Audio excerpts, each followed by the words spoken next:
que a campanha eleitoral do segundo turno está chegando ao fim e a gente não consegue ter mais tempo para debater ideias, que é exatamente o que o Fernão trouxe, um pouco que o Fábio falou também. Raquel, Felipe, tenho certeza que o Yuri pensa assim também.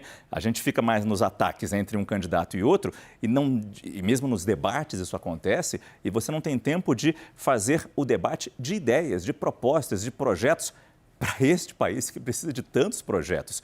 Hoje é o último dia para os candidatos fazerem comícios ou reuniões públicas. E Jair Bolsonaro aproveitou o dia para intensificar a agenda lá no Rio de Janeiro, que é exatamente o berço político do presidente. Ele fez uma carreata e encerra as atividades eleitorais públicas com um comício. A Rafaela Cascardo está lá no Rio de Janeiro e tem os detalhes para a gente ao vivo. Rafaela, boa noite.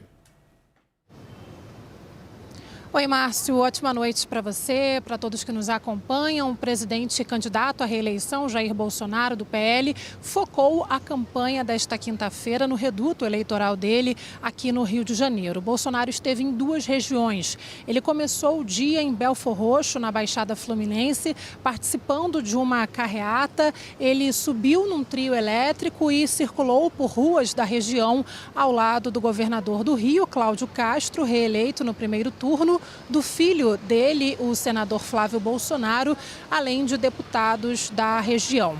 De lá, de Belfor Roxo, Márcio, Bolsonaro foi até São João de Meriti, município vizinho também na região da Baixada Fluminense, e Bolsonaro discursou, falou sobre economia, sobre Auxílio Brasil, sobre geração de empregos e também destacou a diminuição no preço dos combustíveis durante o governo dele.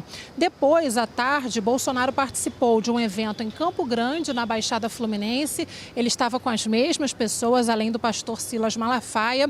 Essa agenda que terminou agora há pouco, no início da noite desta quinta-feira.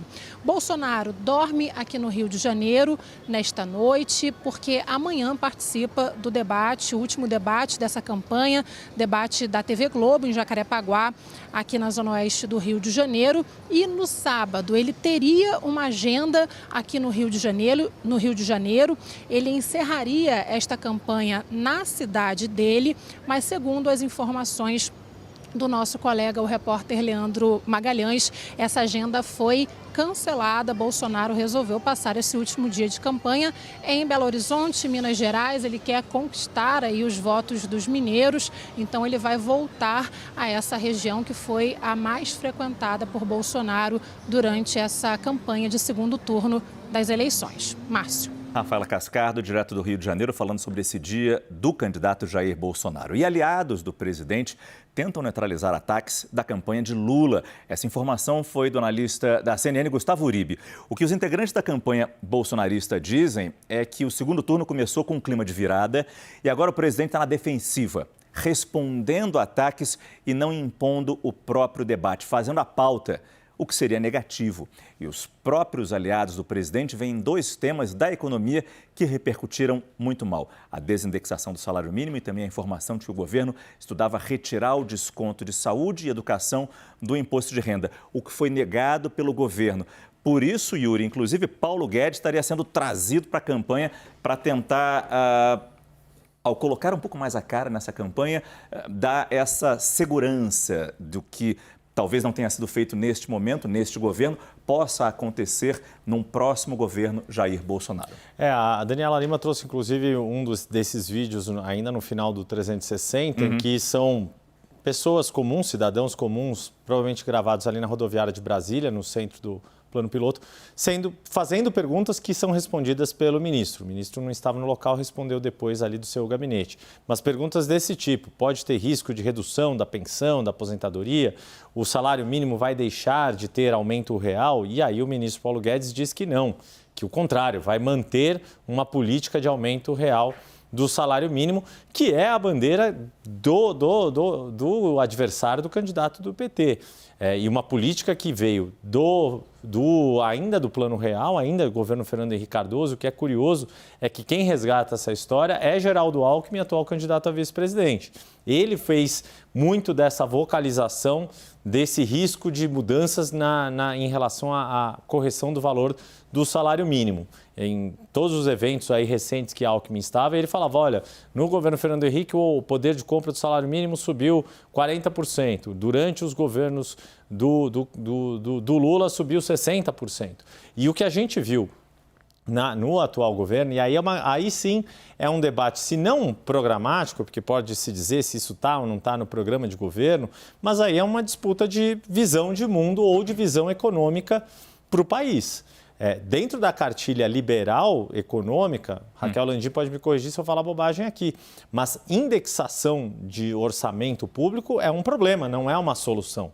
Então, quando o PT puxa essa história para o debate, e isso deixa o governo acuado, ontem o presidente Jair Bolsonaro fez menção a isso naquele pronunciamento no Palácio do Planalto, e depois, hoje, esse vídeo do Paulo Guedes, porque isso tem verossimilhança com o discurso, com a agenda liberal que Paulo Guedes se propôs a implementar desde 2018.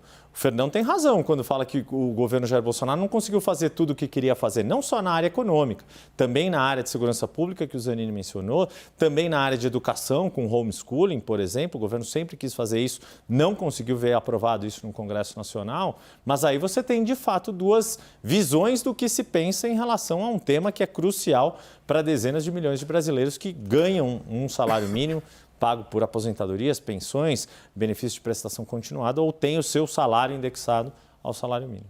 Posso só fazer uma observação? Porque claro. Nunca para corrigir o Yuri, porque ele foi perfeito. Mas, como eu digo, quem tem amigos tem tudo. Mas é realmente isso, assim, como é um assunto de difícil compreensão e tradução, o debate fica muito raso. Porque a indexação... Fica só no aumento do salário mínimo. Exato, porque a indexação do orçamento brasileiro é um enorme problema. A gente tem um orçamento muito engessado, o governo, seja quem for que assuma, ele vai poder trabalhar ali com uma fatia minúscula do orçamento, que está cada vez mais capturada pelo orçamento secreto. Então, assim, é uma discussão muito importante. Essa discussão, então, do fim de você dar o benefício do desconto do imposto de renda para a saúde e educação, é outra discussão que é um absurdo, porque se você for olhar nos números, mais de 60%, acho que 50%, eu chequei esses números no caso da saúde, e 60% no caso da educação, das pessoas que se beneficiam descontando as suas despesas com saúde e educação, elas estão na camada mais rica da população, elas ganham mais de 5 salários mínimos por mês, que no Brasil significa ser rico. Então, assim, é um benefício que para os ricos no país. E a discussão fica completamente distorcida, porque é muito difícil para as pessoas entenderem, fica parecendo que você quer ir lá e tirar um benefício da classe média, quando não é. Você precisa liberar recursos no orçamento para, sim, melhorar os programas sociais, como o Auxílio Brasil, focalizar esses programas, melhorar a educação, saúde, etc. Você tem um monte de coisa interessante para fazer, importante para fazer, que não passa por essa discussão de você dar um benefício aqui e outro ali. Agora, nesse ponto, o PT explora como se estivesse tirando do pobre, né? Exato, e aí, quando a gente vai ver e não é. A gente vai ver os números na tabela, né? Mas não é. Tá tirando do O benefício de você descontar saúde e educação no seu imposto de renda é do rico. Eu chequei esses dados com tributaristas quando saiu, entre 50% e 60% das pessoas que botam esse desconto no imposto de renda, se beneficiam do erário, ganham mais que 5 salários mínimos por mês. E até para sermos justos, essa notícia veio no estado de São Paulo, seria mais um vazamento de informação do Ministério da Economia que o Paulo Guedes negou. Você queria falar, Fábio? Eu queria dizer, se a gente perceber que o Paulo Guedes, ele em nenhum momento, ele descarta categoricamente essas duas medidas. O que ele tem falado? Que não tem nada decidido, que esses documentos não são documentos finais, que não passaram pela chancela dele, são documentos preparatórios. Mas o fato é, como o Yuri disse, esses dois pontos, a questão do salário mínimo desindexar e os descontos no imposto de renda, eles são parte da agenda liberal de Paulo Guedes, que Paulo Guedes acredita. Então, o que Paulo Guedes está dizendo é que nesse momento eleitoral, momento político, não tem nada disso. Mas também não está dizendo que nunca vai fazer. A gente pode prever que talvez em 2023, por exemplo, caso o Bolsonaro seja reeleito, esses temas voltem à tona, porque eles são realmente parte de uma agenda liberal. Mas só completando o Zanini rapidinho, o PT também vai precisar achar dinheiro se ele ganhar a eleição. O orçamento não está fácil para o ano que vem, está muito apertado. Então, assim, não é essa discussão simples e rasteira. Qualquer um dos dois que ganhar a eleição vai ter que fazer opções difíceis no ano que vem. Fernão quer entrar na discussão. Pegando uma conversa que já passou ali atrás, mas se o governo tivesse os poderes que o Alexandre de Moraes tem, por exemplo, ele tinha conseguido passar todas essas histórias, né? Então, esse tema, que para mim é o principal que está do Brasil hoje, né, que são esses poderes do Alexandre de Moraes, que uma hora ele com o chapéu de chefe do TSE joga uma bomba, depois com o chapéu de ministro do Supremo ele aprova a própria bomba, né, e a bomba vira jurisprudência e obriga o país inteiro. Quer dizer, assim você consegue fazer ou desfazer o que você quiser, né? E eu acho que esse é o tema que está ausente desse debate, né, e que é decisivo para o futuro do Brasil. Quer dizer, você está numa condição onde não existe mais os três poderes, né? Qualquer decisão do STJ para baixo é eliminada diariamente, você tem isso, né? A última foi há 2 dias atrás, né, que repuseram aquele cara que foi cassado, né, aquele candidato do governador, a partir de um julgamento perfeito, que tramitou e tal, né? E como é que você vai conseguir reconstituir isso, né? O sistema de 3 poderes é a base da democracia, né? Sem isso, você não tem. Mas eles eliminam leis, ele revoga leis, ele cria leis, né? Você não sabe se a obrigação do TSE é ou não é fiscalizar as inserções nas rádios, se isso era antes ou é depois do decreto em que ele aumentou os poderes do TSE radicalmente, faz 3 dias atrás, né? A gente vai falar sobre isso ainda, o TSE disse que nunca foi. Esse tema fica completamente fora e a gente fica discutindo factoide, que é isso. Quer dizer, alguém vaza um estudo do Ministério da Fazenda, que obviamente estuda todas as hipóteses possíveis. Você tem estudo lá para todo o tema, né? Você vaza um troço desse e vira um factoide, né? Não, ele vai abaixar, ele vai tirar isso do imposto de renda, ele não vai mais aumentar a coisa. E fica todo mundo discutindo nada, né? Porque isso é nada, né? Isso é uma coisa que o PT joga.